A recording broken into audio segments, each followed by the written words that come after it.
Hey everybody, Edward Kelly, 188 Deadline, answering your bankruptcy questions. Today, just going to give you an update on the COVID and its impact on bankruptcy. Got an email in my inbox stating that telephone hearings for all bankruptcy matters will continue through the end of October.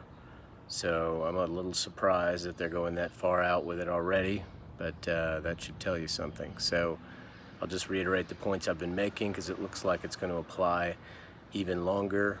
This may be the best chance, a silver lining of all this trouble, is this may be the best time for you to file a Chapter 7 or 13. Again, if your income's down, although that's going to be tough on you, it may bring you under the cutoff so that you can qualify for a Chapter 7, get rid of all your debt, and actually come out ahead. Again, in Oklahoma at the moment, for one person, the cutoff for a 7 is in the 40s. You had about $10,000 for each member of your family, so 3 people in the 60s, etc. If you've been over that and just couldn't get under to do a 7 now, if you haven't been furloughed, you probably have almost certainly had your hours cut.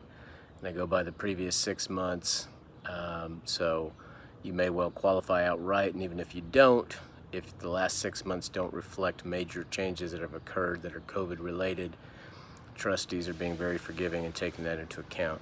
As far as the Chapter 13, which is the one where you pay what you can for 3 to 5 years, and your payment's based on what you can make, your disposable income. So if your pay has gone down, then your payment will decrease as well. And of course, when you're talking about 3 to 5 years, even though things may get a whole lot better, you'll still have that payment based on the initial time that you filed.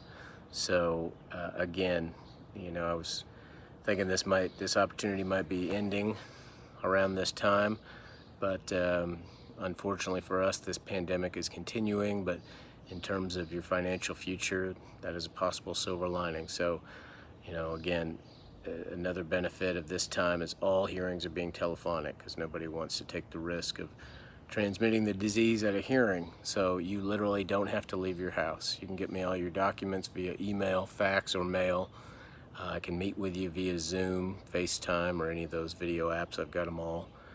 And you can do your hearing with the trustee via telephone. And if you have to do anything with the judge, which is rare in a 7 or 13, but if it does happen, that'll be by telephone also. So be sure and get in touch with me, 188 Deadline, Edward at wirthlawoffice.com, wirthlawoffice.com, or on Facebook at our page, Oklahomans for Debt Relief. Talk to you soon. Thank you.